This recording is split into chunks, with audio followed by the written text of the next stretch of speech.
Bonsoir peuple de Dieu, voilà nous avons repris notre devoir, c'est de vous informer par rapport à l'étude biblique.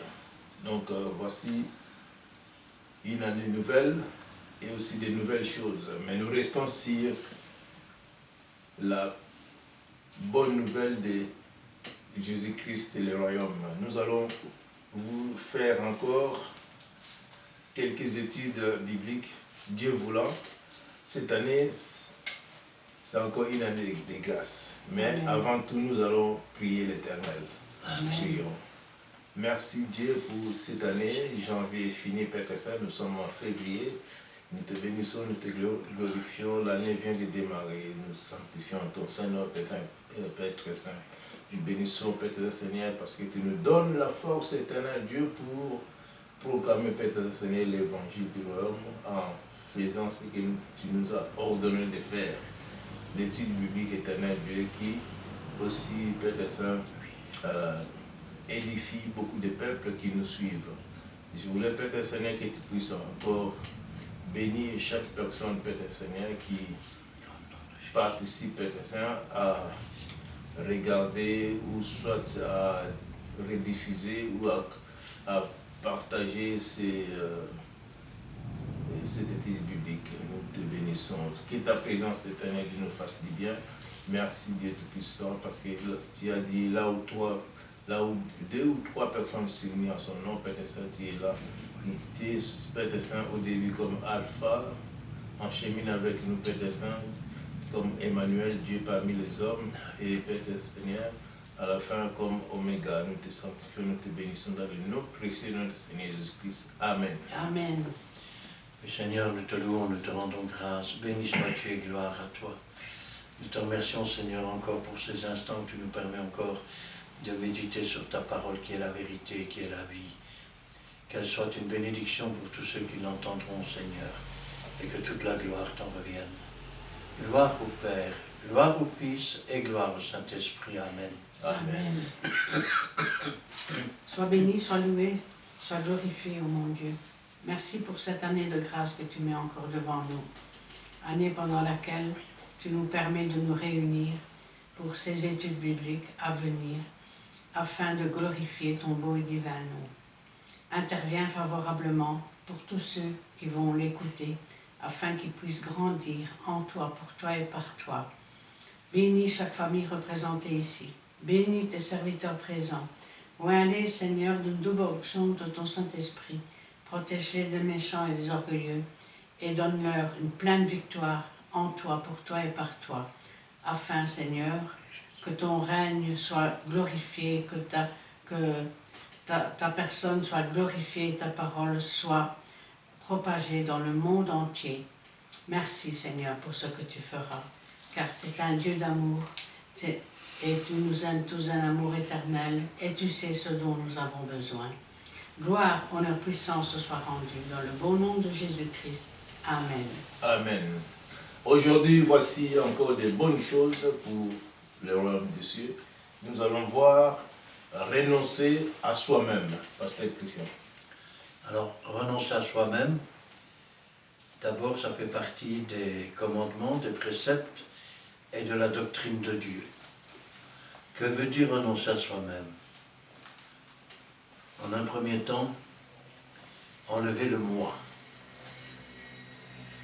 En un deuxième temps, c'est dire remplacer moi par ainsi parle le Seigneur. C'est aussi parle Seigneur, j'écoute. Ordonne Seigneur, j'obéis. Et on verra au cours des récits que c'est aussi renoncer à une identité ancienne pour devenir concitoyen de la cité céleste. Alors on peut commencer avec le premier passage, Matthieu 16, versets 24 à 27. Nous lisons la parole de Dieu dans le livre de Matthieu, chapitre 16, versets 24 à 27. Alors Jésus dit à ses disciples, « Si quelqu'un veut venir après moi, qu'il renonce à lui-même, qu'il se charge de sa croix et qu'il me suive. Car celui qui voudra sauver sa vie la perdra, mais celui qui la perdra à cause de moi la trouvera. Et que servirait-il à un homme de gagner tout le monde s'il perdait son âme? Ou que donnerait à un homme en échange de son âme? Car le Fils de l'homme doit venir dans la gloire de son Père avec ses anges, et alors il rendra à chacun selon ses œuvres. Amen. Jésus parle à ses disciples et il leur donne, on va dire, le mode d'emploi pour venir après lui. Mais que signifie venir après lui, sinon que de lui succéder? La Bible nous dit que tout disciple accompli est semblable à son maître. Amen. Et quand il dit si quelqu'un veut venir après moi, autrement dit, si quelqu'un veut faire les choses que j'ai faites et en faire de plus grandes, il y a une condition première. Il doit renoncer à lui-même, c'est ce qui nous est dit ici. Si quelqu'un veut venir après moi, qu'il renonce à lui-même. Il doit se charger de sa croix et il doit suivre le Seigneur et son enseignement. Celui qui voudra sauver sa vie. Autrement dit, celui qui ne mourra pas complètement pour le monde. Celui qui ne s'effacera pas pour laisser vivre Jésus en lui. Il voudra sauver une partie de sa vie, du moi, mais il va perdre son âme. C'est ce qui nous est dit ici. Celui qui voudra sauver sa vie la perdra, mais celui qui la perdra à cause de moi. Autrement dit, celui qui va renoncer à lui-même, qui va mourir pour le monde, qui va ressusciter en nouveauté de vie. Celui-là aura perdu sa vie ancienne, mais il va retrouver une nouvelle vie. Il va passer de la vie charnelle à la vie spirituelle, de la vie de pécheur à la vie de saint. Et que servirait-il à un homme de gagner tout le monde s'il perdait son âme? Et que donnerait un homme en échange de son âme? Autrement dit, l'amour du monde et des richesses du monde et l'amour de Dieu ne font pas bon ménage. Vous me direz, oui, mais il faut quand même de l'argent pour vivre. Oui, mais il ne faut pas vivre pour l'argent. Et le Seigneur lui-même nous dit, cherchez d'abord le royaume et la justice de Dieu, et toutes choses vous seront données en plus. Il nous dit, pourquoi vous inquiétez du lendemain? Dieu, chaque jour suffit sa peine, et le lendemain aura soin de lui-même. Dieu sait ce dont nous avons besoin. Nous, parfois, nous avons des besoins, ou nous pensons avoir des besoins qu'en réalité nous n'avons pas. C'est juste de la vanité. Car le Fils de l'homme doit venir dans la gloire de son Père avec ses anges. Alors il rendra à chacun selon ses œuvres. Quand il dit « il rendra à chacun », ça veut dire que il va rendre à la femme selon ses œuvres, il va rendre à l'homme selon ses œuvres, il va rendre au fils et à la fille selon ses œuvres, à chacun. Autrement dit, c'est pas parce que papa et maman sont chrétiens que les enfants le sont. C'est pas parce que l'homme est chrétien que la femme l'est, ou que la femme est chrétienne et que l'homme l'est. C'est d'ailleurs ce qui est dit dans la Bible, de deux qui seront la même, l'une sera prise, l'autre laissée. De deux qui seront dans un champ, l'un sera pris, l'autre laissé. Rappelez-vous l'histoire des 5 vierges sages et des 5 vierges folles. Comment faire pour renoncer à soi-même? Il faut d'abord naître de nouveau. Et là, nous sommes dans Luc chapitre 14, versets 25 à 35. Nous lisons la parole de Dieu dans le livre de Luc chapitre 14. On va lire le verset 25 à 35. Des grandes foules faisaient route avec Jésus, se retournant et leur dit, si quelqu'un vient à moi et qu'il ne et par son père, sa mère, sa femme, ses enfants, ses frères et ses sœurs, et même sa propre vie, il ne peut être mon disciple. Et quiconque ne porte pas sa croix et ne me suit pas, ne peut être mon disciple. Car lequel de vous, s'il veut bâtir une tour, ne s'assied d'abord pour calculer la dépense et voir s'il y a de quoi la terminer, de peur qu'après avoir posé les fondements, il ne puisse l'achever et que tous ceux qui le verront ne se mettent à les railler en disant: cet homme a commencé à bâtir et il n'a pas pu achever. Ou quel roi, s'il va faire la guerre à un autre roi, ne s'assied d'abord pour examiner s'il peut, avec 10 000 hommes, marcher à la rencontre de celui qui vient l'attaquer avec 20 000. S'il ne le peut, tandis que cet autre roi est encore loin et lui envoie une ambassade pour demander la paix. Ainsi donc, quiconque d'entre vous ne renonce pas à tout ce qu'il possède, ne peut être mon disciple. Le sel est une bonne chose, mais si le sel perd sa saveur, avec quoi l'assaisonnera-t-on?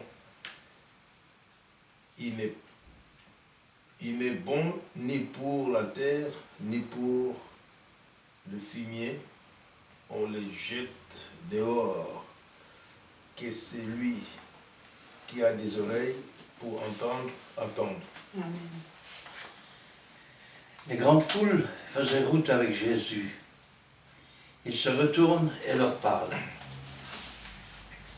Si quelqu'un vient à moi, s'il n'aille pas son père, sa mère, sa femme, ses enfants, ses frères, ses sœurs, et même sa propre vie, il ne peut être mon disciple. Que veut dire cette chose? Quand vous devenez un enfant de Dieu, vous avez dans votre famille des gens qui ne sont pas chrétiens. Et parfois, ils vous donnent à choisir. Ou c'est ton Dieu, ou c'est moi. Il faut savoir alors dire, désolé, mais tu as perdu. Dieu est plus grand. Amen. Je sers Dieu. Amen. Et si ça te dérange, ce n'est pas un problème. Tu ne me verras plus. Comme ça, tu ne seras pas gêné. Ça veut dire que nous devons être capables de renoncer non seulement à nous-mêmes, mais renoncer à tout ce qui est dans le monde. Amen. Parce que tout ce qui est au-dessus de Jésus, ça devient une idole.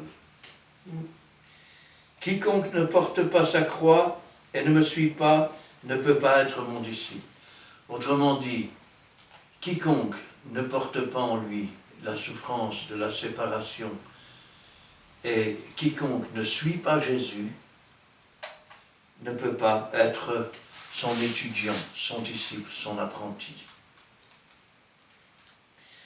Lequel de vous, s'il veut bâtir une tour, ne s'assied d'abord pour calculer la dépense et voir s'il a de quoi la terminer? Quand vous commencez un travail, vous commencez par vous renseigner sur le prix des matériaux.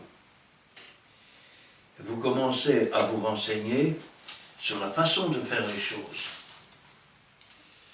Si maintenant vous pesez et que vous vous rendez compte que vous n'avez pas de quoi terminer, vous n'allez donc pas entamer des travaux, commencer à faire la chose, et puis en plein milieu, vous arrêtez. Ça veut dire que les gens, quand ils vont passer, vont dire, ils ont commencé un édifice, ils n'avaient pas de quoi le terminer. Que veut dire cette parabole bizarre? Elle est simple. Si maintenant tu viens pour construire ta vie avec Jésus, et que tu ne t'offres pas sur l'autel de Dieu, que tu ne renonces pas à toi-même, ça veut dire que tu es toujours retenu. Et comme tu es retenu par le monde ou par ton idole, que ce soit ta femme, tes enfants, ta maison, tout ce que tu peux imaginer, Dieu ne peut pas te donner ce qu'il voulait te donner pour l'œuvre qu'il a préparée. Puisque tu n'as pas de quoi terminer l'œuvre. Et que pour terminer l'œuvre, il faut pouvoir renoncer à ces choses. Je vais le dire autrement. Imagine que tu n'es qu'un pauvre, que tu es dans la boue, et que tu rencontres un riche qui te propose de faire de toi quelqu'un de bien. Alors il commence par te retirer de la boue, il commence par te laver, il t'offre des vêtements, il t'offre de l'argent pour que tu commences une entreprise. Mais l'argent de l'entreprise, tu le prends pour aller jouer aux cartes, pour aller boire, pour aller courir après les femmes.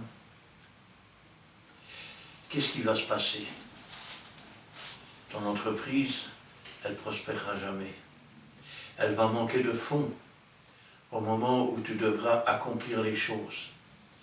Et à ce moment-là, tu seras ce qu'on appelle en faillite. C'est la même chose pour le chrétien qui ne suit pas le Seigneur de tout son cœur. Il ne peut construire, parce que quand Dieu nous sauve, c'est pour des œuvres qu'il a préparées d'avance. Amen. Et pour pouvoir faire ces œuvres, il faut que le Saint-Esprit nous donne les dons. Il faut que le discernement soit en nous pour savoir quelle direction prendre. Mais si nos pensées sont occupées par le monde et par d'autres choses, Dieu ne pourra pas nous donner ses dons. Dieu ne pourra pas nous conduire parce que nous ne nous laissons pas faire. Nous n'avons jamais renoncé à nous-mêmes. Ouais, je sais, Dieu dit ça, mais moi, voilà le moi qui revient. Et le moi-même n'a pas disparu. Quel roi, s'il va faire la guerre à un autre roi, ne s'assied d'abord pour examiner s'il peut, avec 10 000 hommes, marcher à la rencontre de celui qui vient l'attaquer avec 20 000. S'il ne peut, tandis que cet autre roi est encore loin, il lui envoie un ambassadeur pour demander la paix. Ainsi donc, quiconque d'entre vous ne renonce pas à tout ce qu'il possède ne peut être mon disciple. Il y a parfois des combats dans la vie où ceux qui sont en face de nous sont bien plus puissants que nous. Alors nous pouvons nous battre pendant des années. Nous devenons des Don Quichotte. Que ce soit par exemple parce que la femme ne veut plus de l'homme. Alors toutes ses pensées vont se tourner vers la femme, il va combattre et combattre pour récupérer ce qu'il ne pourra de toute façon jamais récupérer. Parce que la haine dans le cœur de la femme est plus grande que ce que l'homme pense être de l'amour, et qui est en fait une tentative de posséder comme un objet. Résultat, la bataille est perdue d'avance. Ils font donc à ce moment-là envoyer un émissaire et demander la paix pour la tranquillité.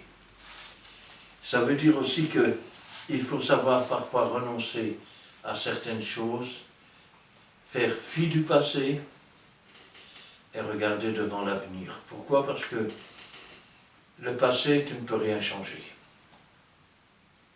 Tu ne saurais pas changer ce qui s'est passé. Oh, tu peux t'excuser pour une chose qui s'est passée, mais tu ne pourras pas changer la chose. Le futur, tu ne le maîtrises pas. Tu ne peux que vivre le présent. C'est pour ça qu'il est dit, chaque jour suffit sa peine et le lendemain va se mettre lui-même. Ainsi donc, quiconque d'entre vous renonce à tout ce qu'il possède Ainsi donc, quiconque d'entre vous ne renonce pas à tout ce qu'il possède ne peut être mon disciple.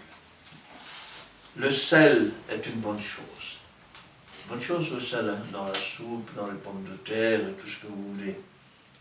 Mais si le sel perd sa saveur, quand Jésus parle de son Église, il dit « Vous êtes le sel de la terre, ou le sel du monde ». Maintenant, si parce que une partie du monde et du péché habite en nous, le sel va perdre sa saveur, ce qui fait sa force. Renier ce qui fait la force du chrétien, c'est comme si on reniait Jésus. Et à ce moment-là, tous les discours du monde restent faibles, fades, ils n'apportent rien. Parce que c'est le Saint-Esprit qui convainc de péché, de justice, de jugement. Et le Saint-Esprit, où la colombe ne se pose pas dessus un tas de fumier. Le sel est une bonne chose, mais si le sel perd sa saveur, avec quoi le lui rendra-t-on? Il n'est bon ni pour la terre, ni pour le fumier. On le jette dehors. Et regardez, vous avez déjà lu le livre de l'Apocalypse, quand le Saint-Esprit s'adresse aux églises, que celui qui a des oreilles entende ce que l'Esprit dit à l'Église. Que celui qui a des oreilles pour entendre, entende. Amen. Le renoncement à nous-mêmes. Un jour, il y a quelqu'un qui a posé la question, qui a dit « Mais qui peut être sauvé si c'est comme ça ?» Et Jésus a répondu « Aux hommes, c'est impossible, mais tout est possible à Dieu. » C'est la raison pour laquelle ce renoncement, c'est aussi l'œuvre de Dieu que Dieu fait en nous. Et là, nous sommes dans Luc chapitre 18, versets 26 à 30. Nous lisons la parole de Dieu dans le livre de Luc, chapitre 18, versets 26 à 30. Ceux qui l'écoutaient dirent « Et qui peut être sauvé ?» Jésus répondit « Ce qui est impossible aux hommes est possible à Dieu. » Pierre dit alors « Voici, nous avons tout quitté et nous t'avons suivi. » Et Jésus leur dit « Je vous le dis en vérité, il n'est personne qui, ayant quitté à cause du royaume de Dieu sa maison, ou ses parents, ou ses frères, ou sa femme, ou ses enfants ne reçoivent beaucoup plus dans ce siècle-ci et dans le siècle à venir la vie éternelle. » Amen. Il n'est personne qui, ayant quitté pour Jésus, que ce soit sa maison, que ce soit sa famille, sa femme, ses enfants, tout ce que vous voulez, ne reçoivent beaucoup plus dans ce siècle-ci. Et là, j'ajoute une phrase qui n'est pas ici, mais qui est dans la Bible. Il recevra des maisons, des frères, des sœurs, avec des tribulations.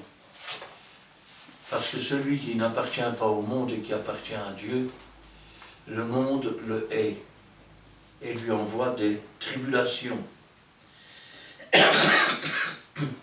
Ça, c'est pour le siècle présent, mais dans le siècle à venir, la vie éternelle. Jésus a dit, celui qui vient à moi ne mourra jamais. Quand bien même il serait mort, il vivrait quand même.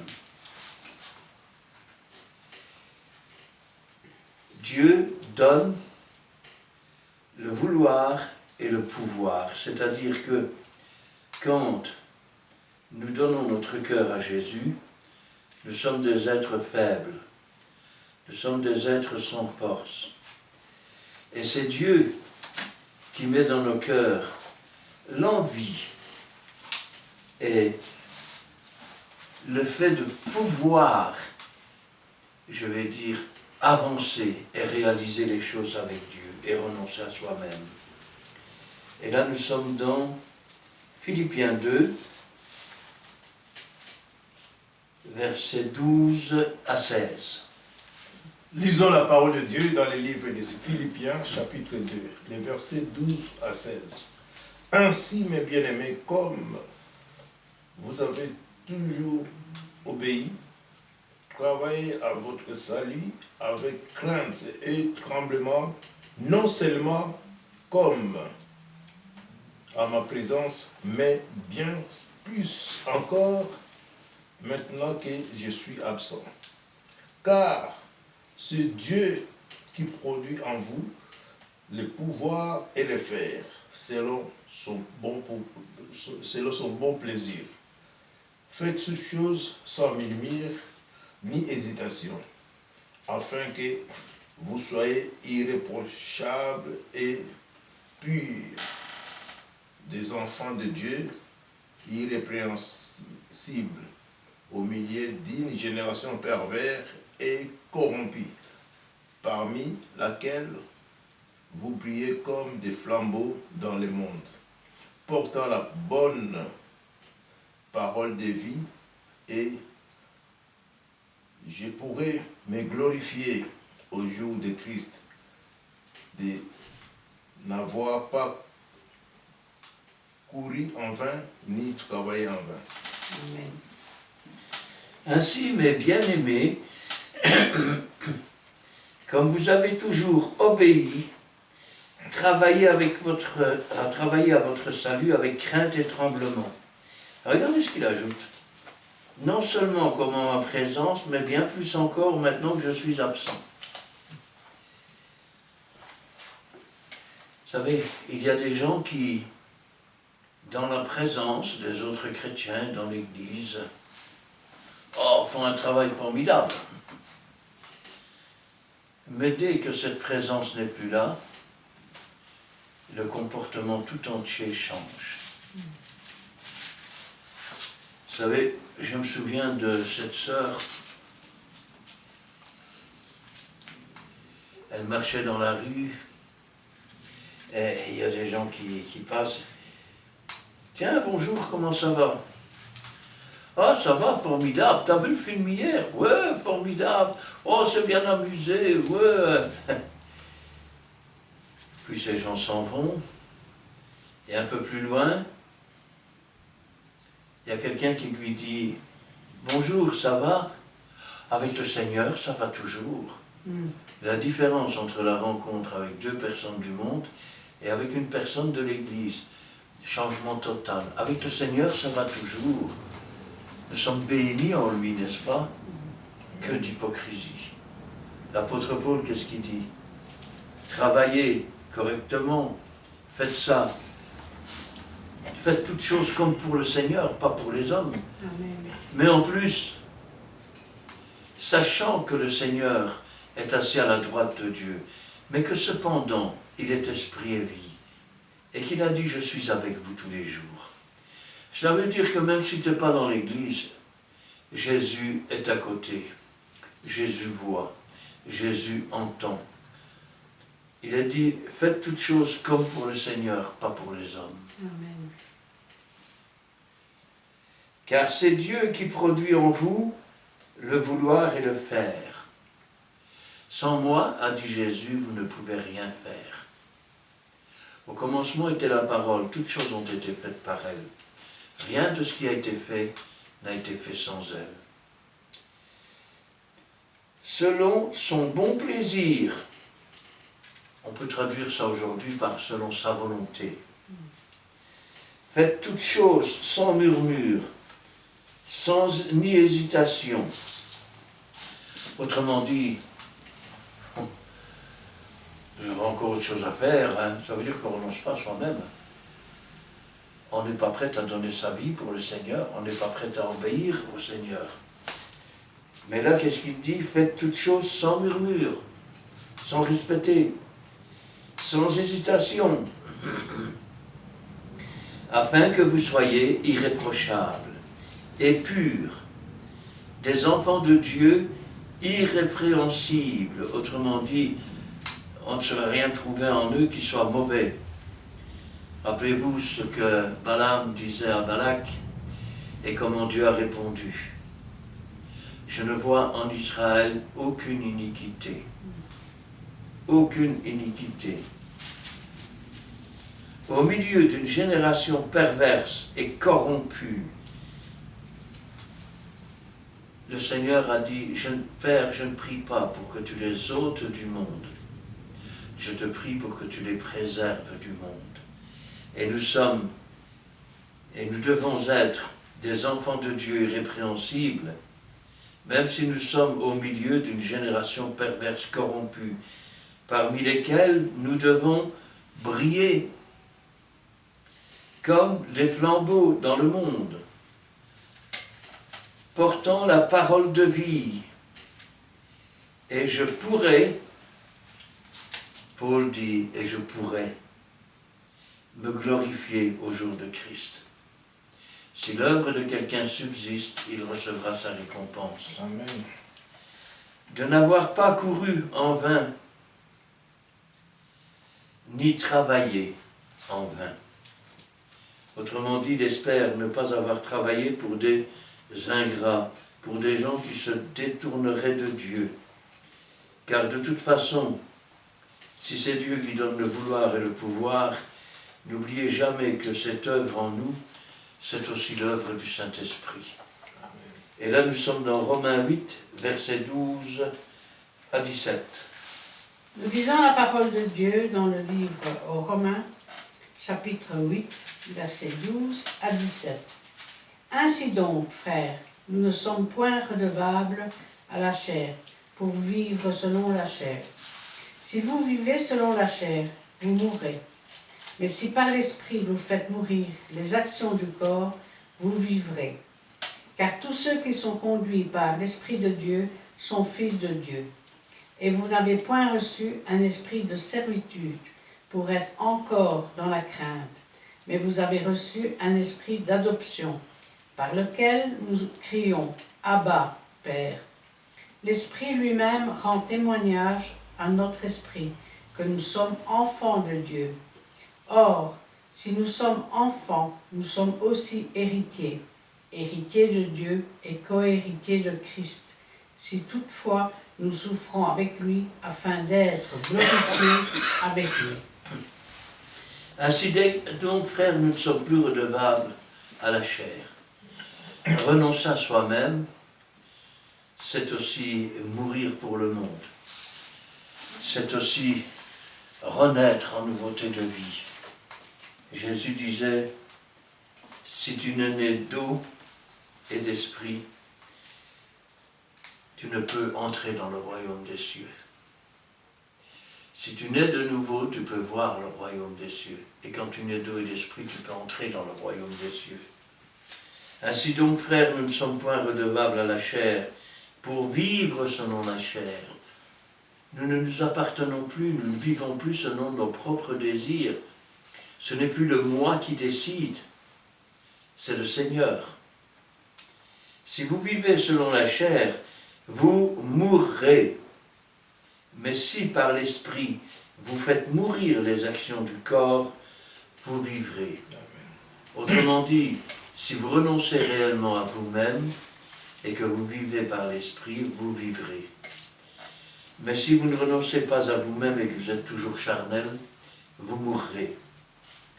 Car tous ceux qui sont conduits par l'Esprit de Dieu sont fils de Dieu. Il est question d'être conduit par l'Esprit de Dieu. Et pas par je pense que, je crois que, il paraît que, autrement dit, par nos propres désirs, qui souvent, nos désirs charnels sont en fait des vessies qu'on nous fait passer pour des lanternes. Ce sont des doctrines mensongères, ce sont des fausses prophéties, ce sont des faux docteurs, des faux pasteurs, des faux ceci, des faux cela. L'Esprit, lui, conduit dans toute la vérité. Amen. Ça ne veut pas dire que nous connaissons toutes choses, mais tout ce que le Saint-Esprit nous donne à connaître est oui et amen. Vous n'avez point reçu un esprit de servitude. Autrement dit, celui qui a l'Esprit de Dieu en lui n'est esclave de rien et de personne. Si ce n'est, on peut dire, d'être le serviteur ou le doulos de Jésus-Christ. Pour être encore dans la crainte. Mais vous avez reçu un esprit d'adoption. La première chose qui est entrée dans le monde, après qu'Adam et Ève aient péché, ils se sont cachés parmi les arbres du jardin. Et quand Dieu, vers la soirée, est passé, et qu'il a dit « Adam, où es-tu » Dieu savait où était Adam, mais en fait, nous pourrions même traduire « Adam, où en es-tu maintenant ?» Et la première réponse qu'il a faite, « Je me suis caché parce que j'ai eu peur. » C'est alors que la peur est entrée dans le monde. Avec la peur, la superstition. Avec la superstition, les idolâtries. Avec l'idolâtrie, la sorcellerie. Car tous ceux qui sont conduits par l'Esprit de Dieu sont fils de Dieu. Vous n'avez pas reçu un esprit de servitude pour être encore dans la crainte, mais nous avons reçu l'esprit de la liberté. En Jésus-Christ, nous avons été libérés. Amen. Libérés de la crainte, libérés de la peur, libérés du péché et de l'esclavage. Mais vous avez reçu un esprit d'adoption. Nous avons été adoptés. Ça veut dire que nous sommes devenus des enfants de Dieu, par lesquels nous crions « Abba, Père ». La première fois que j'ai entendu cette phrase-là, je dis « Qu'est-ce qu'il raconte ?» Oui, parce qu'en Wallonie, par exemple, si on veut se battre contre un parti politique ou, je ne sais pas moi, contre une personne, on va dire « Ah, bah, un tel !» Alors qu'en hébreu, quand on dit « Abba, Père », ça ne veut pas dire qu'on se bat contre. Abba signifie Père. Et quand on répète 2 fois un mot, c'est-à-dire nous crions Père, Père, une fois en hébreu, une fois en français, c'est comme Jésus faisait quand il parlait, qu'il disait en vérité,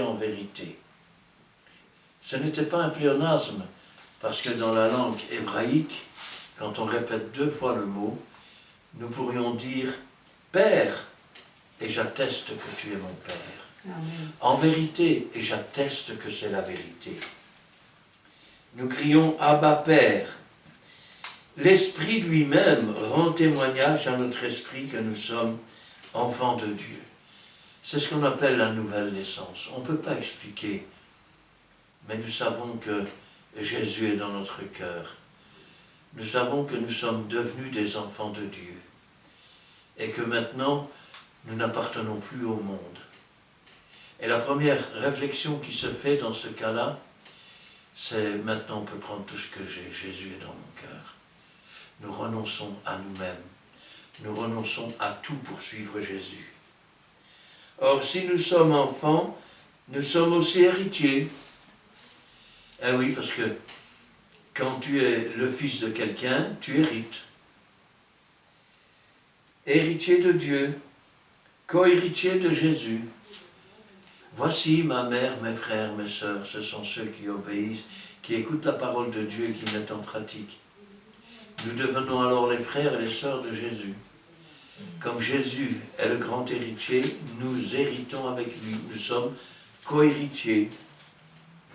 Dans une famille, quand il y a plusieurs enfants, c'est toujours, je vais dire, le plus âgé, l'aîné, on pourrait dire celui qui a le droit d'aînesse, c'est l'aîné qui reçoit tous les papiers. Et celui qui convie à ses frères. Pourquoi? Parce qu'il est le premier-né. Or Jésus est le premier-né de la création.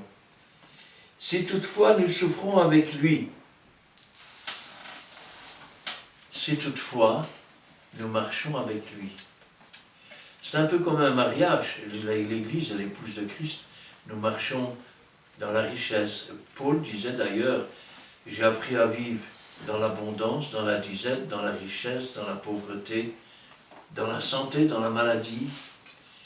Mais en toute chose, il a aimé Christ et lui est resté attaché comme une épouse jusqu'à ce que la mort sépare et que, je vais dire, le lien du mariage soit coupé. La différence, c'est que nous sommes morts déjà pour le monde, donc les liens avec le monde ont été coupés. Et maintenant, nous sommes fiancés de Christ. Or, quand le fil de notre vie est coupé, nous ne mourrons pas. Nous continuons à vivre. Et donc, nous continuons à être l'épouse de Christ. Si toutefois nous souffrons avec lui, afin d'être glorifiés avec lui.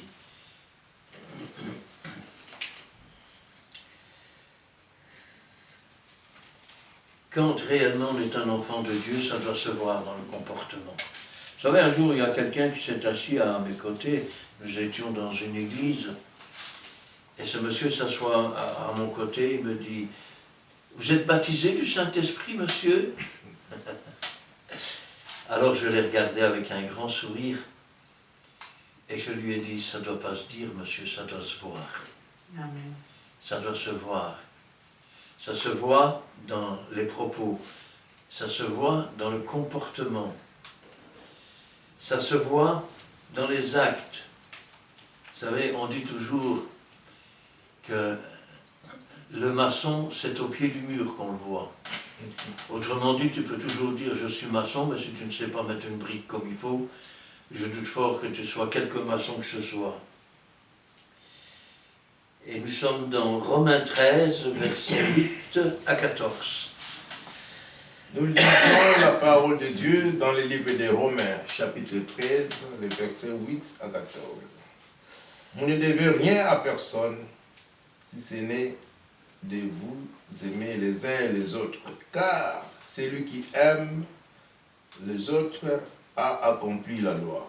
En effet, le commandement « Tu ne commettras point d'adultère, tu ne tueras point, tu ne déroberas point, tu ne convoiteras point » et ce qu'il peut encore y avoir se résume dans cette parole.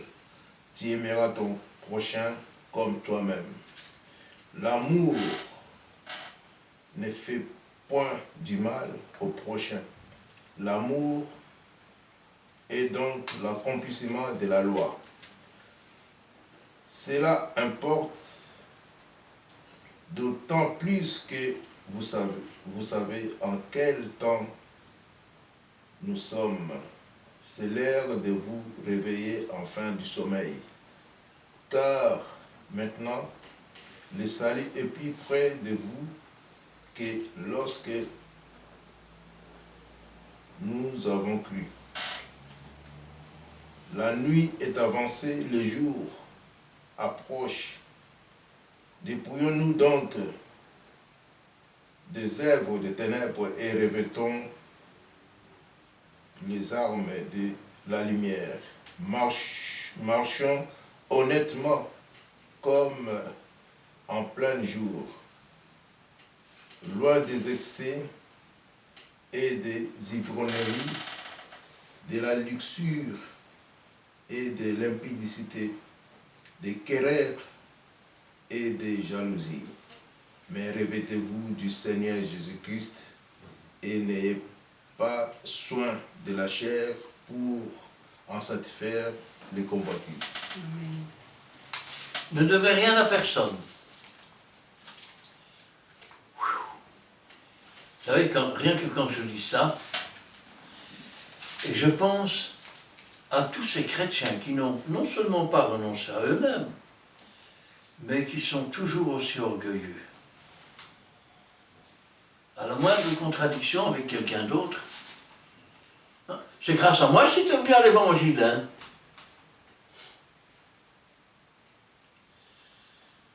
Qui a donné l'œuvre? C'est Dieu. Qui a convaincu de péché, de justice, de jugement? C'est le Saint-Esprit. Quelles paroles? Les paroles de Jésus. À quel moment tu as attiré ou fait venir quelqu'un? Puisque nul ne peut venir à Jésus si Dieu ne l'a attiré. Et Jésus dit, je ne mettrai pas dehors celui qui vient à moi. Donc quand est-ce que tu as fait quoi que ce soit? Tu as été béni. Dieu t'a fait l'honneur de participer à son œuvre, accomplissant lui-même l'œuvre. Et aujourd'hui, tu fais croire à un frère ou à une sœur qu'ils te doivent quelque chose. ne devez rien à personne, si ce n'est de vous aimer les uns les autres. Dieu est amour. Amen. Jésus-Christ est la manifestation de cet amour. Et le Saint-Esprit répandu dans nos cœurs, c'est l'amour de Dieu qui se répand. Si ce n'est de vous aimer les uns les autres, car celui qui aime les autres accomplit la loi. Vous savez pourquoi il y a des guerres, pourquoi il y a des famines, pourquoi il y a toutes sortes de malheurs sur la terre, de douleurs, de souffrances, parce qu'il n'y a pas d'amour. On a rejeté Dieu qui est amour, on a rejeté Jésus qui est sa manifestation, on a rejeté le Saint-Esprit qui pouvait mettre en nous cet amour. Résultat, nous sommes des hommes animaux, des hommes animaux. Et nous nous déchirons les uns les autres. Et nous convoitons les uns les autres. Et nous jalousons les uns les autres. Celui qui aime les autres accomplit la loi. Si tu aimes ton frère, tu ne feras jamais quelque chose pour lui faire du tort. À ce moment-là, il n'y a même pas besoin de te citer les commandements. Tu sais que tu veux le meilleur pour l'autre. Et donc tu ne vas pas, si par exemple il te demande un pain, tu ne vas pas lui donner un scorpion. En effet, les commandements, tu ne commettras point adultère, tu ne tueras point, tu ne déroberas point, tu ne convoiteras point. Et ceux qu'il peut y avoir encore se résument dans cette parole. Tu aimeras ton prochain comme toi-même. Aimer son prochain comme soi-même. Ça veut dire aussi renoncer à soi et faire pour l'autre ce que l'on voudrait bien que l'on fasse pour nous.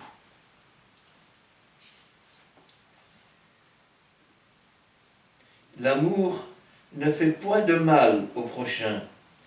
L'amour est donc l'accomplissement de la loi. Et pour que l'accomplissement de la loi soit effective en nous, il faut que nous renoncions à nous-mêmes. Il faut que nous saisissions cet amour en réponse à l'amour qui nous a été prodigué par Jésus. Cela importe d'autant plus que vous savez en quel temps nous sommes. C'est l'heure de vous réveiller. Réveille-toi, toi qui dors, et le salut poindra. Enfin, c'est l'heure de vous réveiller enfin du sommeil, car maintenant le salut est plus près de vous que lorsque nous avons cru. Je ne sais pas combien d'années il me reste à vivre, peut-être très peu. Mais je sais une chose, c'est que aujourd'hui, je n'ai jamais été aussi près de ce jour où je devrais rendre compte à Dieu que je ne l'étais il y a 40 ans d'ici. Et plus les années vont passer, et plus je dois veiller et rester éveillé. Parce que tu ne connais ni l'heure ni le jour. Celui qui reste attaché au Seigneur, ce jour vient comme une délivrance. Amen. Il est attendu. Mais celui qui fait semblant, ce jour vient alors le surprendre. Il voudrait dire, non Seigneur, donne-moi encore un peu de temps, pardonne-moi Seigneur. Mais il est trop tard. Le jour est venu et on n'était pas prêt. On était comme une vierge folle. La nuit est avancée, le jour approche. Dépouillons-nous donc des œuvres de ténèbres et revêtons les armes de la lumière. Dépouillons-nous de tout ce qui est charnel, de tout ce qui est nous-mêmes, afin que le nous disparaisse, qu'il meure une bonne fois pour toutes, et que nous nous revêtions de la lumière. des armes de la lumière, cette véritable lumière qui éclaire tout homme venu dans le monde. Marchons honnêtement, comme en plein jour, loin des excès de l'ivrognerie, le vin moqueur, la luxure, l'impudicité, des querelles, des jalousies. Revêtez-vous du Seigneur Jésus. Quand tu renonces à toi-même, quand tu te dépouilles du vieil homme, en fait tu ne t'appauvris pas. Tu ne fais que rejeter ce qui a créé toute la souffrance, la douleur et, je vais dire, tout le désespoir du monde pour te revêtir de celui qui est la solution, de celui qui apporte l'espoir, de celui qui met en nous cette vie. N'ayez pas soin de la chair pour en satisfaire les convoitises. Autrement dit, ayez soin de Jésus et pas vos propres désirs, le moi. Normalement, un chrétien devrait même plus dire moi, il devrait dire à lui.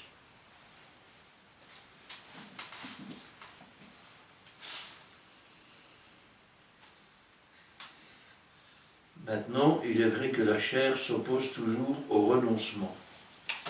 Et là, nous sommes dans Galates, chapitre 5, versets 16 à 24. 25. Quoi ? 25. Nous lisons la parole de Dieu dans le livre aux Galates, chapitre 5, versets 16 à 24. C'est ça ? 25. 25. Je dis donc, marchez selon l'esprit, et vous n'accomplirez pas les désirs de la chair. Car la chair a des désirs contraires à ceux de l'esprit, et l'esprit en a de contraires à ceux de la chair. Ils sont opposés entre eux, afin que vous ne fassiez point ce que vous voudriez. Si vous êtes conduits par l'esprit, vous n'êtes point sous la loi. Or, les œuvres de la chair sont manifestes, ce sont l'adultère, l'impudicité, l'impureté, la dissolution, l'idolâtrie, la magie, les inimitiés, les querelles, les jalousies, les animosités, les disputes, les divisions, les sectes, l'envie, les meurtres, l'ivrognerie, les excès de table et les choses semblables. Je vous dis d'avance, comme je l'ai déjà dit, que ceux qui commettent de telles choses n'hériteront point le royaume de Dieu. Mais le fruit de l'esprit, c'est l'amour, la joie, la paix, la patience, la bonté, la bénignité, la fidélité, la douceur, la tempérance. La loi n'est pas contre ces choses.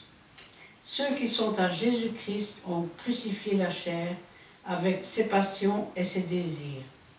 Si nous vivons par l'Esprit, marchons aussi selon l'Esprit. Je dis donc, marchez selon l'Esprit. Vous savez combien de gens j'ai entendu dire je suis rempli du Saint-Esprit. Oui, bien sûr. Avant que les scandales n'éclatent. Ces gens ont fait énormément de tort à l'Évangile. Vous savez, c'est comme ces soi-disant pasteurs qui courent après les jupons, et les soi-disant chrétiens aussi. C'est comme ces soi-disant pasteurs ou chrétiens qui sont des voleurs, qui sont des menteurs, qui sont des trompeurs. En fait, ils ne sont pas Israël, c'est-à-dire ils ne sont pas lutteurs avec Dieu. Ils sont des Jacob, c'est-à-dire des menteurs, des trompeurs, des supplanteurs. Et l'apôtre nous dit, je dis donc, marchez selon l'esprit, vous n'accomplirez pas les désirs de la chair. Autrement dit, il n'y a pas 3 façons de marcher. Il n'y en a que 2. Où l'on marche selon la chair, et nous crucifions Jésus-Christ par nos œuvres, par nos actes, ou alors nous marchons selon l'Esprit. Et la victoire de Christ est notre victoire. À nous de décider si nous marchons selon la chair et si nous crucifions Jésus, ou si nous marchons selon l'Esprit et nous lui accordons la victoire sur nous-mêmes. Et vous n'accomplirez pas les désirs de la chair, car la chair a des désirs contraires à ceux de l'Esprit. L'Esprit en a de contraires à ceux de la chair. Ils sont opposés entre eux, afin que vous ne fassiez pas ce que vous voudriez. Autrement dit,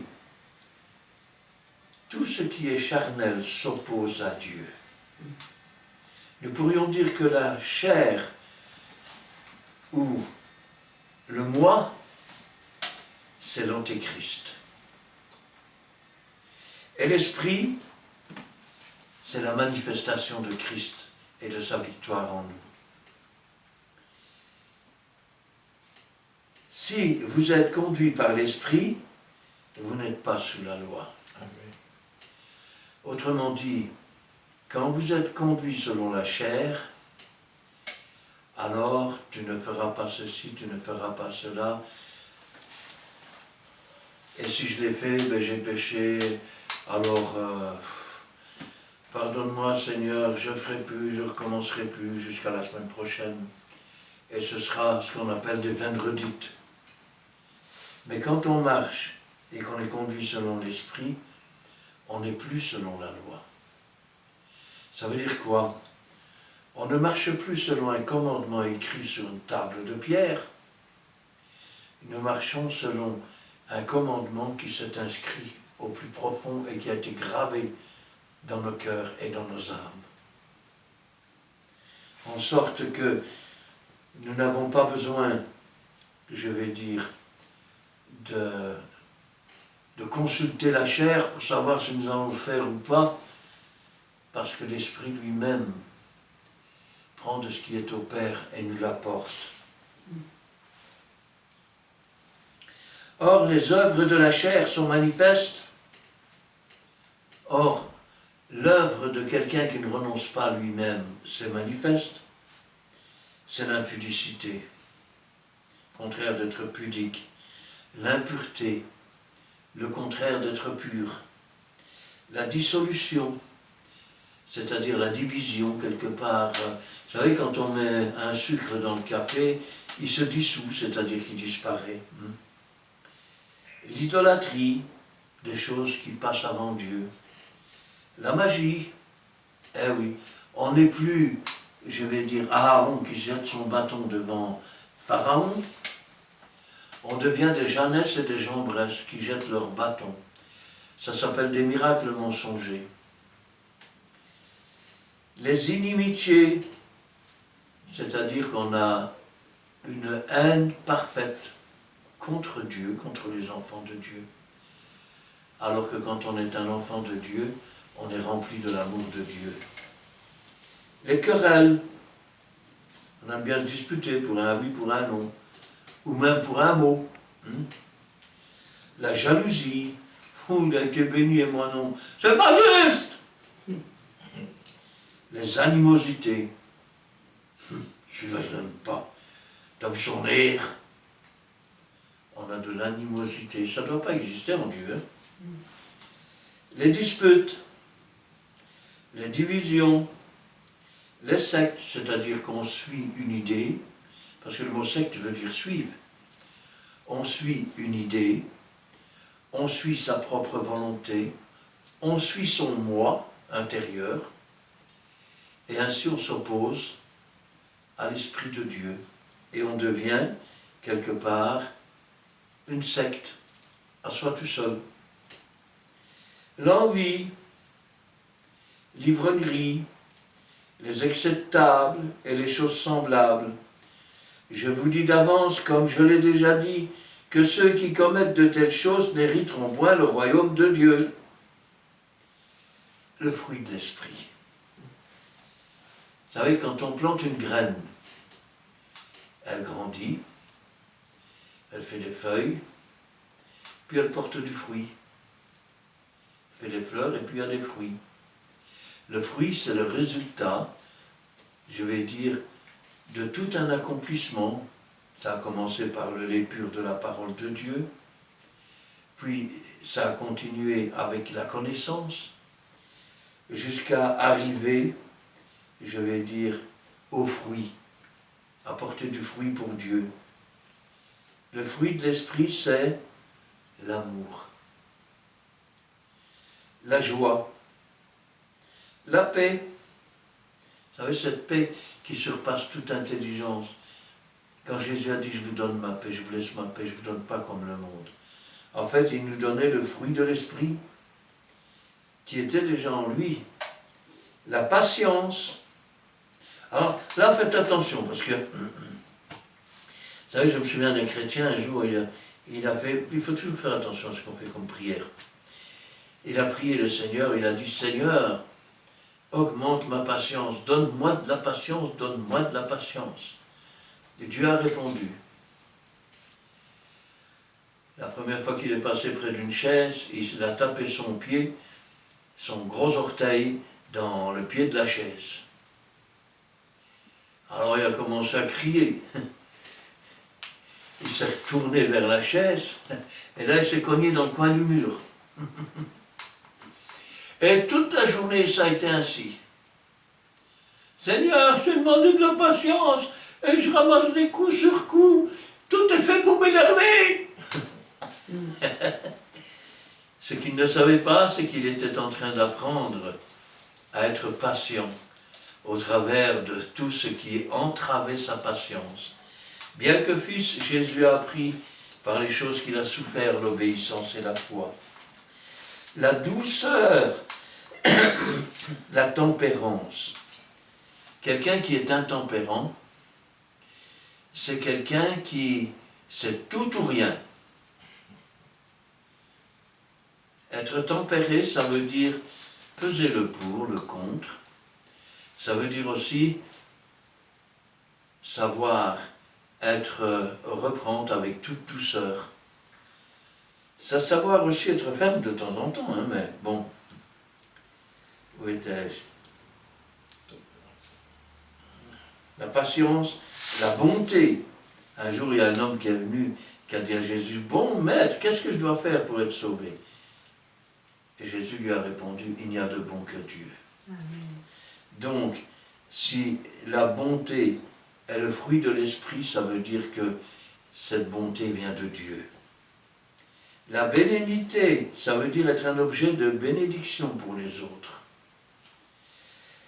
La fidélité, ça veut dire pas courir à gauche et à droite. Vous savez, comme certaines femmes qui vont à gauche, à droite. Non, on marche avec le Seigneur, on ne court pas un pied pour le monde, un pied pour Dieu, un pied pour le monde. La douceur, la tempérance. Être tempéré, c'est à peu près le même. Ça veut dire que il ne faut pas être dans l'excès. La loi n'est pas contre ces choses. Ceux qui sont à Jésus-Christ ont crucifié la chair avec ses passions, ont renoncé à eux-mêmes, sont morts pour le monde et vivent pour Christ. Ont crucifié la chair avec ses passions et ses désirs. Si nous vivons par l'Esprit, alors marchons aussi selon l'Esprit. Vous savez, renoncer à soi-même, c'est renoncer aussi à son identité. Autrefois, nous étions du monde, nous vivions pour le monde. Maintenant, nous vivons pour Christ. Nous sommes dans Philippiens 3, chapitre 4, verset 11. Chapitre 3. Chapitre 3, versets 4 à 11. Nous lisons la parole de Dieu dans le livre des Philippiens, au chapitre 3, les versets 4 à 11. Moi aussi, cependant, j'aurais exigé de mettre ma confiance en la chair. Si quelqu'un d'autre croit pouvoir se confier en la chair, je le pousse bien davantage. Moi, si qu'on suit le 8e jour de la race d'Israël, de la tribu de Benjamin, hébreu, né d'hébreu, quant à la loi, pharisien.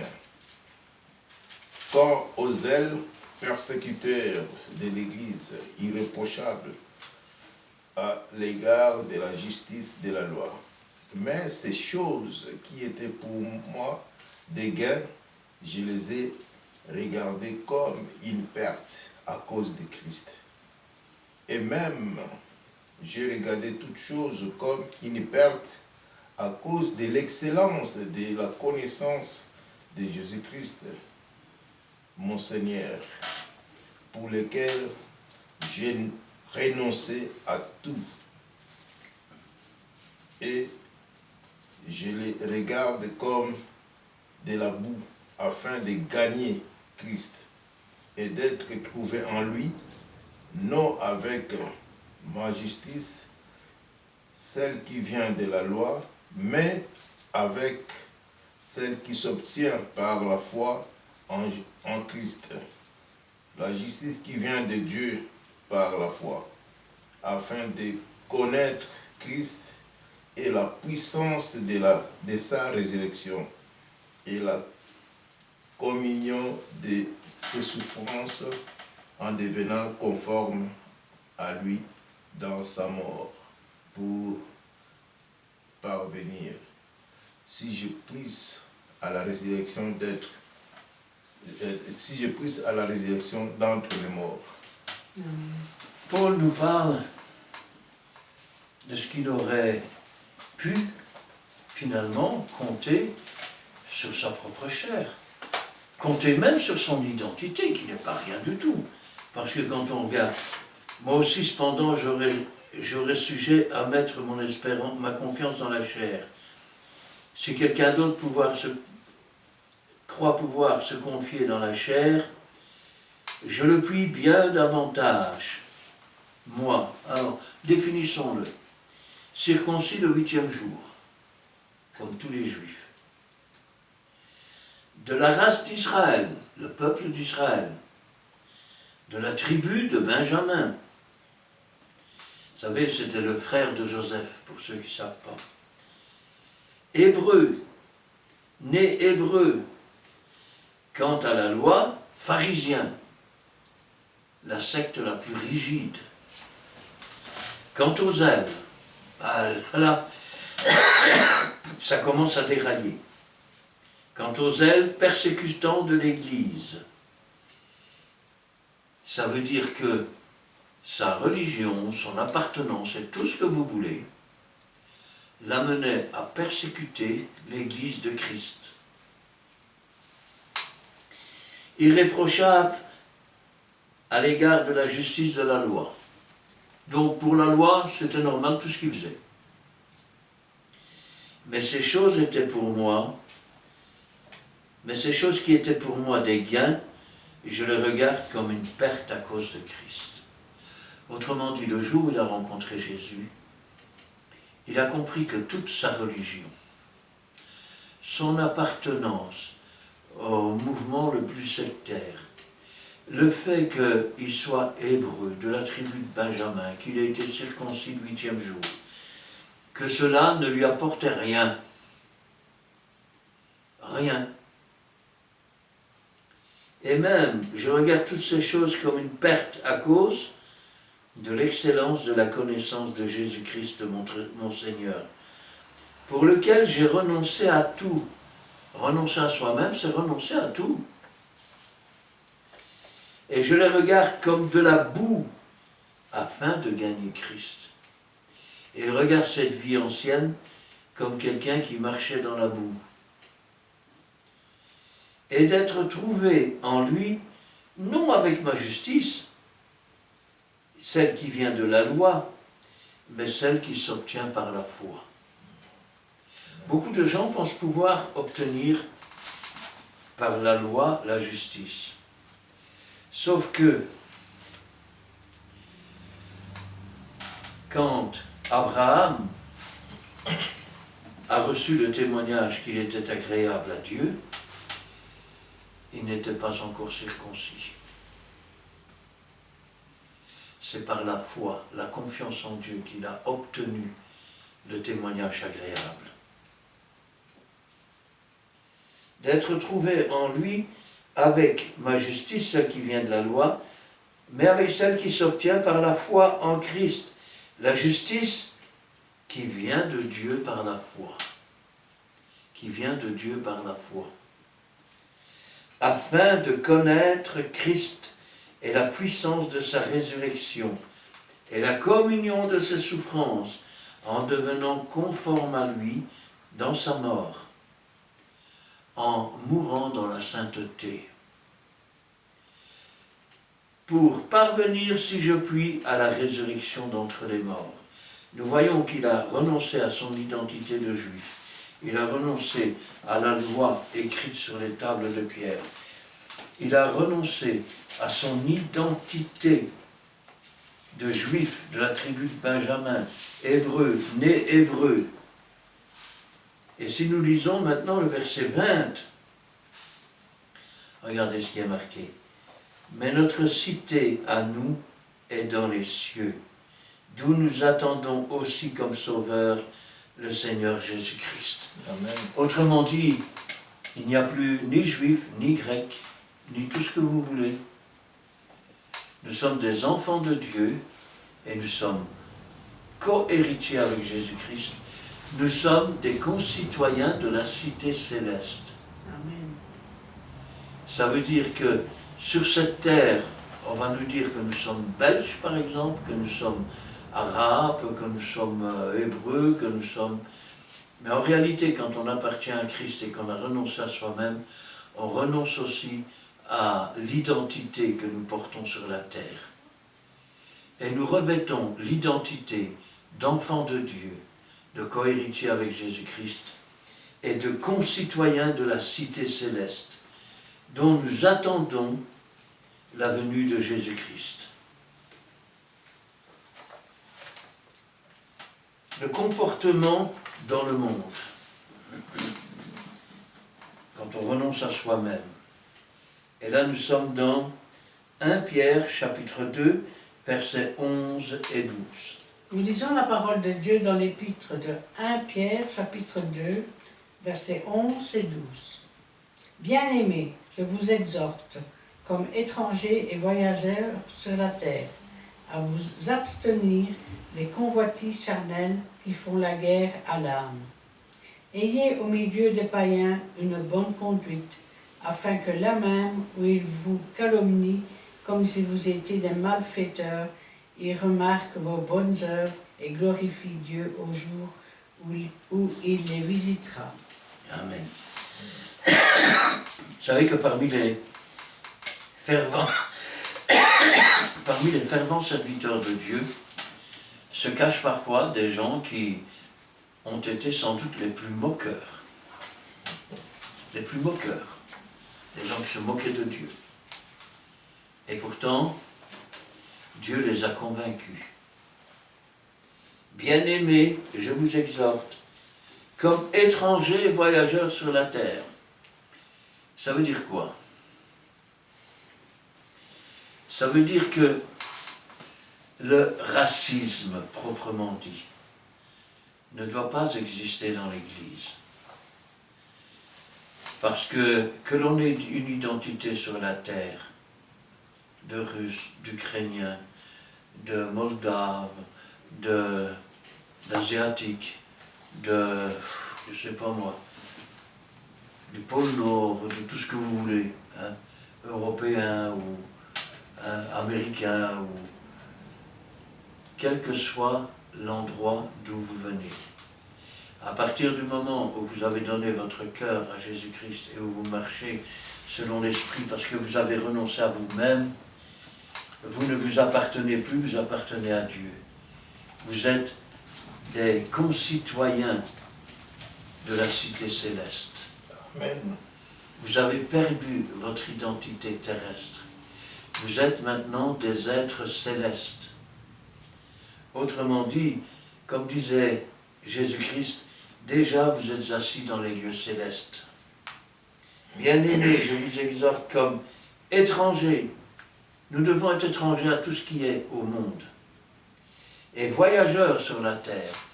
Nous sommes des voyageurs.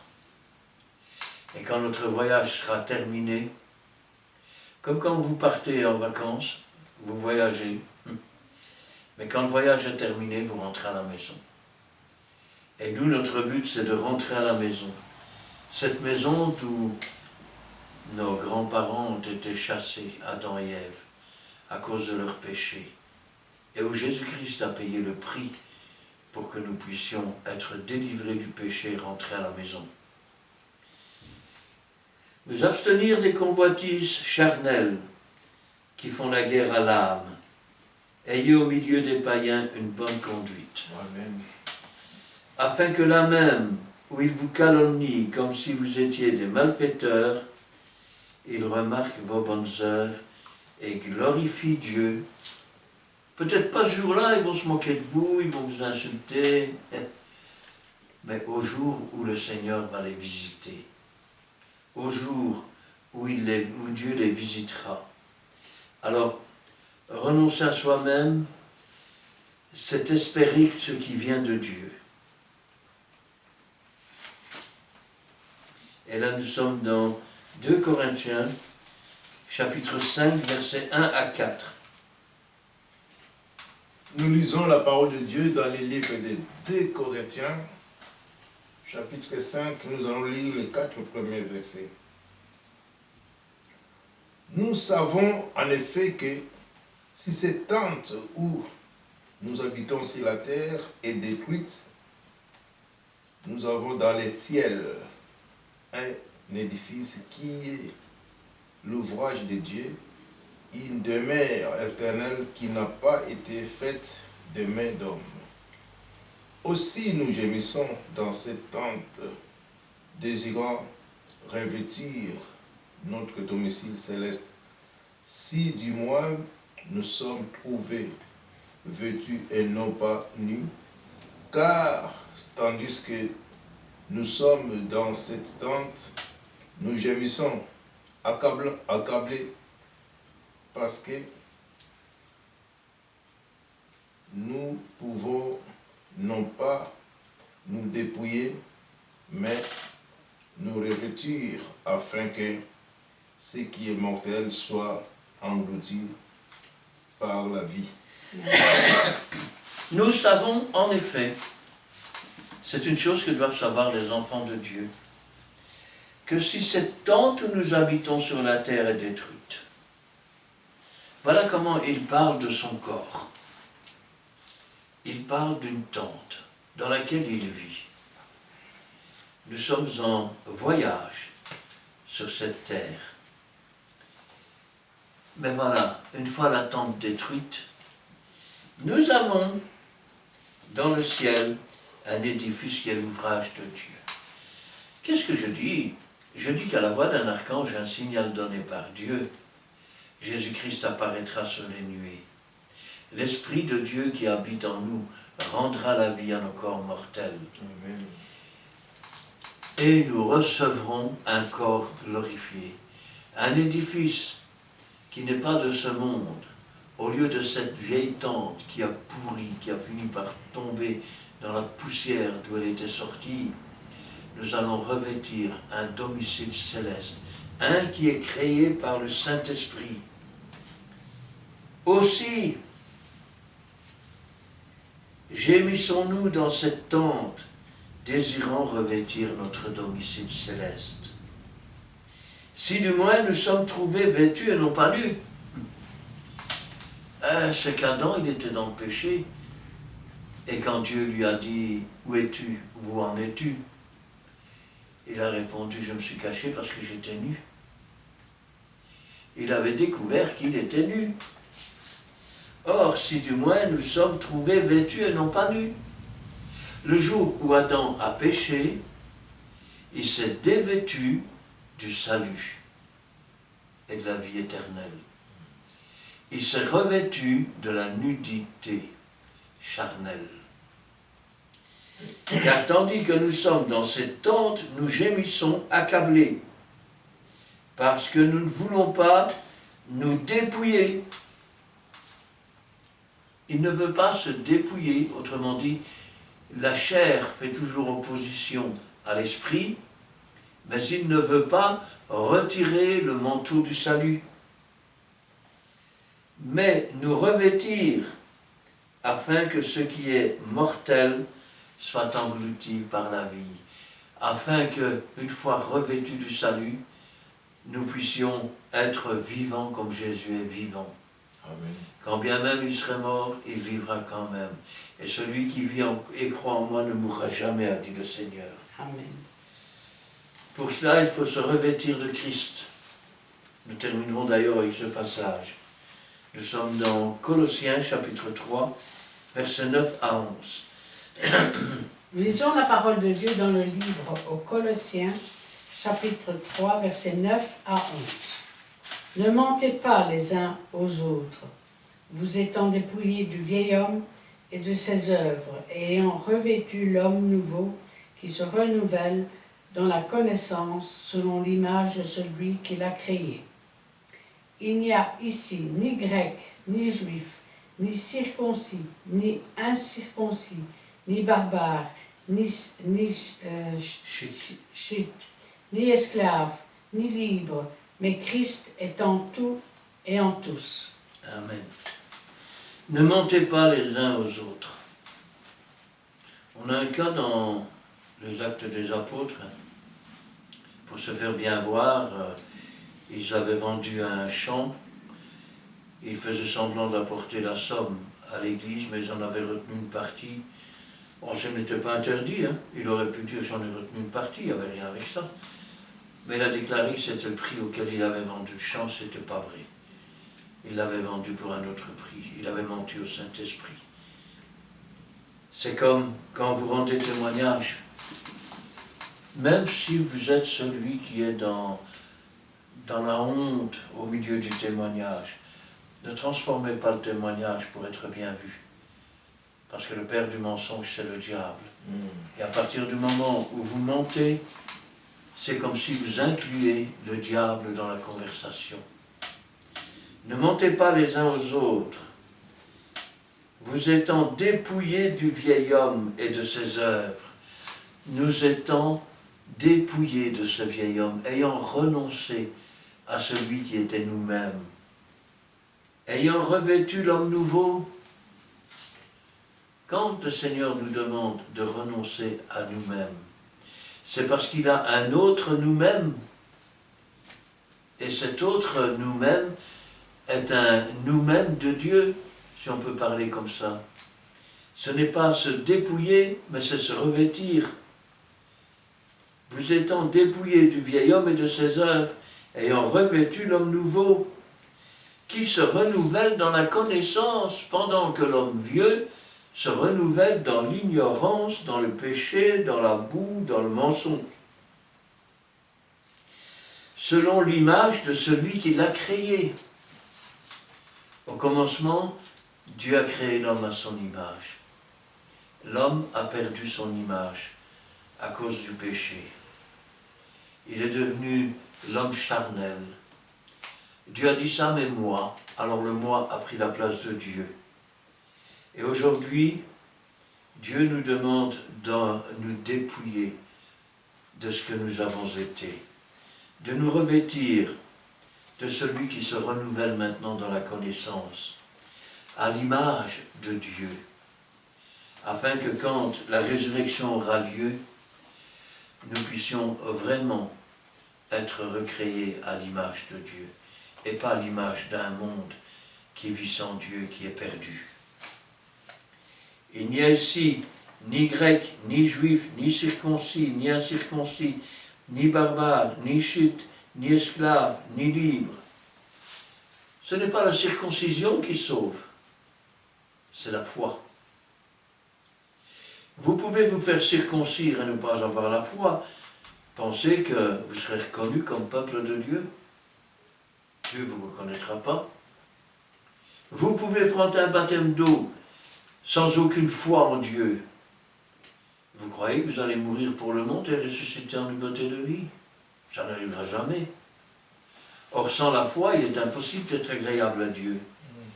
Quand il dit ici, il n'y a pas de grec, il n'y a pas de juif, il n'y a pas de circoncis ou d'incirconcis qui compte, il n'y a pas de barbare qui compte, ni de scythe, ni d'esclave, ni de libre, mais Christ. Nous sommes christianisés, si on peut parler comme ça.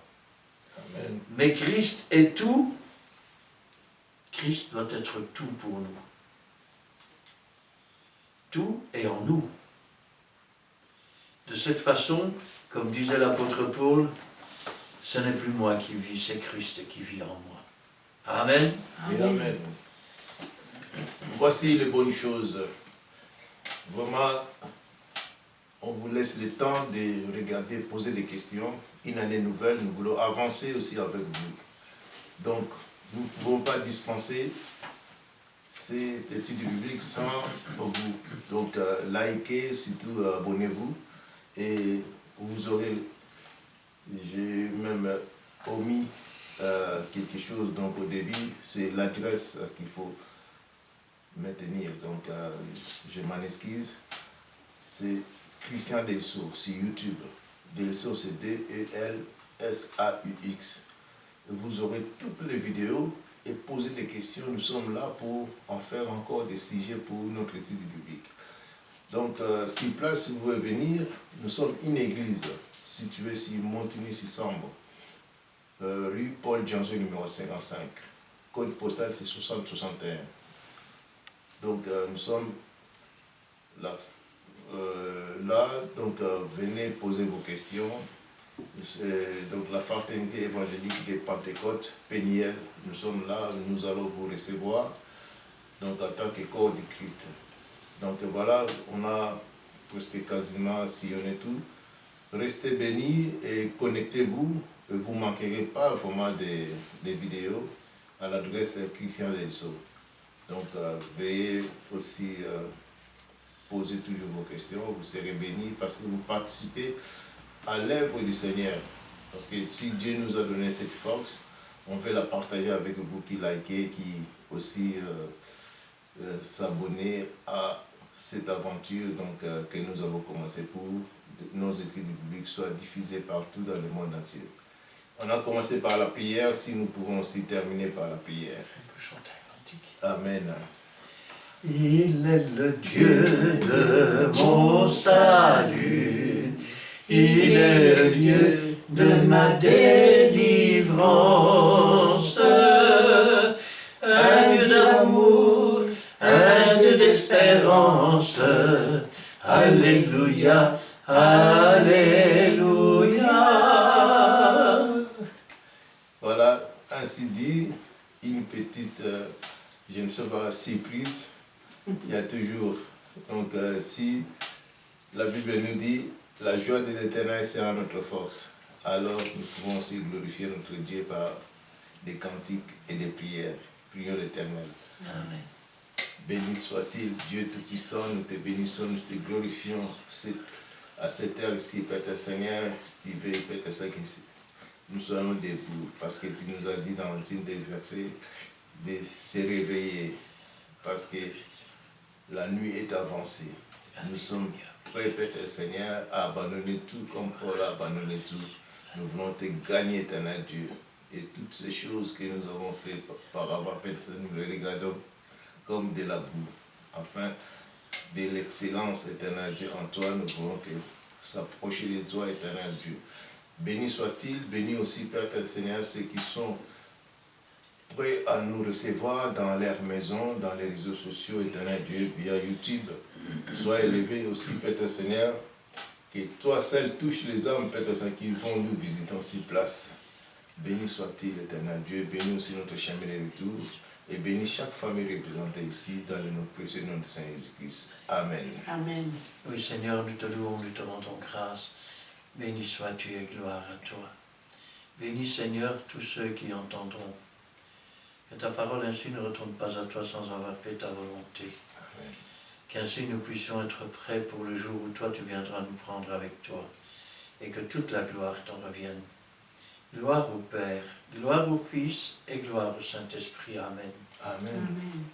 Merci Seigneur pour cette étude biblique que tu as permis que nous assistions en ton nom et pour ta gloire. Donne-nous de renoncer à nous-mêmes afin de vivre en toi, pour toi et par toi, et de faire ta volonté à travers ta parole qui est vraie. Agis, Seigneur, dans chaque famille représentée ici. Bénis tes serviteurs. Continue ton œuvre en eux. Fortifie-les, Seigneur, physiquement, moralement, spirituellement. Et écrase tous les pièges que l'ennemi peut leur tendre. Dans le bon nom de Jésus-Christ. Visite aussi tous ceux qui te sont fidèles à travers les réseaux sociaux. Tous ceux, Seigneur, qui veulent te connaître, qui veulent connaître ta parole et grandir aussi en toi, pour toi et par toi. Visite-les à l'instant même, Seigneur. Bénis-les abondamment et que toute la gloire t'en revienne. Gloire au Père, au Fils et au Saint-Esprit. Amen. Amen. Voici les bonnes choses, ne durent pas. Et vraiment, on vous laisse dans le creux de la main de notre Seigneur Jésus-Christ de rester fidèle à lui. Et quant à nous, aujourd'hui, on vous dit bye bye.